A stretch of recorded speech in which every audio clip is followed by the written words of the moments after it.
nilikuwa na uvimbe. Kwa hiyo tumbo lilikuwa linavimba. Wakanipeleka hospitali, wakanipima, wakasema una uvimbe kwenye kizazi. Wakanipa dawa ya hospitali nikameza, sikupata nafuu. Mama akasema hapa tutumie dawa ya kienyeji. Karibu dada, utatuambia unaitwa nani, umetoka wapi na nini ambacho Bwana Mungu wetu na Kristo wake wamekutendea kupitia madhabahu hii ya Gurudumu la Kinabii, lakini kupitia mpakwa mafuta baba yetu mtume na nabii James Onea. Karibu. Asante. Shalom kanisa. Kwa majina naitwa Anisia Godwin, natokea Kinondoni Mkwajuni. Na shuhuda 3. Karibu. Shuhuda ya kwanza, nilikuwa na changamoto ya tumbo nilikuwa linavimba. Yaani kiasi kwamba nilikuwa kama mama mjamzito mwenye miezi 8. Sasa hiyo changamoto nimetumia dawa ya kienyeji, sikupata nafuu. Yaani nilishangaa sana, watu wakasema kwamba huyu ana mimba. Mama akaniuliza, "Wewe una mimba?" Mimi nikasema hapana, mimi sina mimba. Kwa hiyo mama akasema nini changamoto, tukatumia dawa ya kienyeji. Hapana, ndio nikaja huduma hii. Kajaza fomu, nikaona mtumishi wa Bwana, akaniombea, akasema na kutowesha huo uvimbe utoweke. Akaniombea, kwa kweli namshukuru sana Mungu. Tumbo limepona kabisa. Namshukuru sana Mungu. Amen. Karibu kwa ajili ya ushuhuda wa pili. Ushuhuda wa pili, namshukuru sana Mungu. Nilikuwa na changamoto ya kutoona siku zangu. Nilikuwa nafuatilia kupitia YouTube kwenye mfungo wa maachilio. Nikakomenti message, nikamwambia Baba, naomba uniombee sipati siku zangu. Sasa tulikuwa nafuatia ibada, nikasikia anasema, Anisia, mahali ulipo chukua mikono yako miwili ushike kwenye tumbo lako.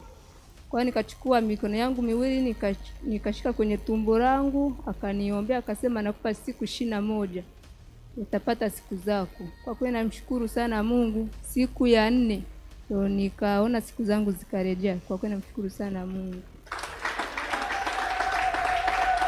Karibu kwa ushuhuda wa 3. Ushuhuda wa 3, nilikuwa na changamoto ya homa. Nilisumbuliwa homa wiki nzima. Baba akaniambia, "Mbona Anisa unakonda?" Nikasema mimi nasumbuliwa na homa. Akasema nenda pharmacy ukapime. Nikaenda pharmacy, wakanipima malaria, wakanipa dawa ya malaria. Nikaja nyumbani nikameza, sikupata nafuu. Akasema dawa umeimaliza? Akasema ndio. Akasema urudi upime UTI labda. Kaenda pharmacy, wakanipima UTI, wakanipa dawa ya UTI, nikameza, sikupata nafuu. Akasema labda uende ukapime typhoid na amiba. Nikaenda nikapima, wakanipa dawa, nikameza, hamna. Akasema hapa cha kufanya uende kanisani ukaonana mtumishi wa Bwana kuombea. Nikaja hapa nikajaza fomu, akaniombea. Kwa kweli namshukuru sana Mungu. Tokea nilipotoka hapa Jumapili, kuanzia Jumatatu nina amani, afya yangu imerejea. Kwa kweli namshukuru sana Mungu. Amen, amen. Na tunatamani kujua kabla ya kuja kuonana na mtumishi wa Bwana baba yetu mtume na nabii James Onea, labda ulienda hospitalini wakakupima na kuona kwamba ni changamoto gani? Hilo ni swali la kwanza. Lakini swali la pili, kabla haujaja kukutana na mtumishi wa Bwana baba yetu mtume na nabii James Onea, wakati ndugu zako au huyo mama yako unayemtaja ya kwamba alikuwa anakuambia unywe dawa za kienyeji, na kwa kadri ulivyokuwa unakunywa dawa ya kienyeji zile, je, tumbo lako lilikuwa lina maumivu au tumbo tu lilikuwa limevimba tu na kuto kujua ni nini ambacho ni changamoto kubwa? Karibu. Nilikuwa na uvimbe. Kwa hiyo tumbo lilikuwa linavimba. Wanipeleka hospitali, wakanipima, wakasema una uvimbe kwenye kizazi. Mama wakanipa dawa ya hospitali nikameza, sikupata nafuu. Mama akasema hapa tutumie dawa ya kienyeji. Mama akaenda akanitafutia dawa ya kienyeji, nikatumia hiyo dawa ya kienyeji, sikupata nafuu. Ndio nikatoka Bukoba nikaja huku. Nikamwambia dada, ndo akaniuliza, "Mbona tumbo linavimba?" Nikasema, "Dada, mimi nashangaa, tushatumia dawa ya hospitali sikupata nafuu, dawa ya kienyeji bado." Kwa hiyo na mimi nashangaa, sema subiri ukifika Jumapili na kupeleka kanisani naposalia.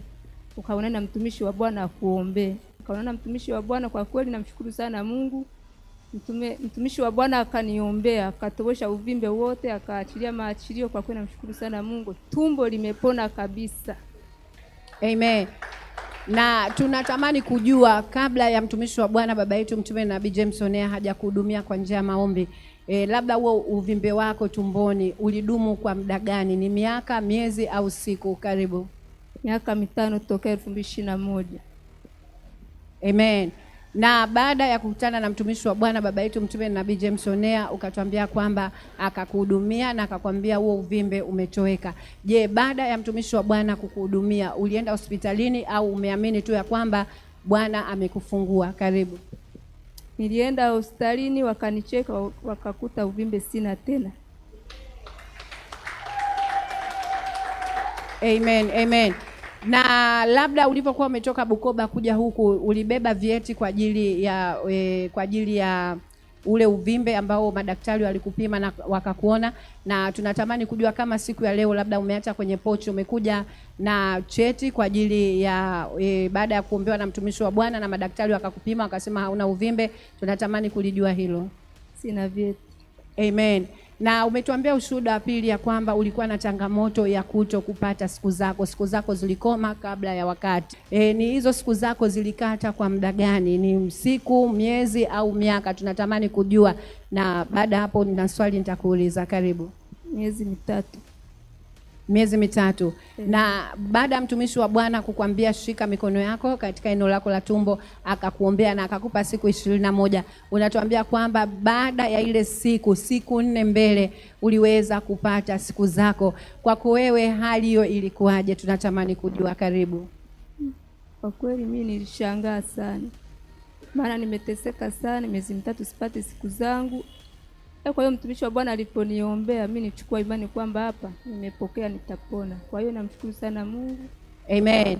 Na ushuhuda wa tatu umetuambia kwamba ulikuwa na malaria ambayo kila ukinywa dawa, umeenda hospitalini, umetumia dawa za kienyeji lakini ukupata uponyaji. Lakini baada ya kuja kwa mtumishi wa Bwana baba yetu mtume Nabii James Onea akakuhudumia kwa njia ya maombi, na baada hapo unatuambia sasa imepita wiki na hali yako ni njema na afya yako imerejea.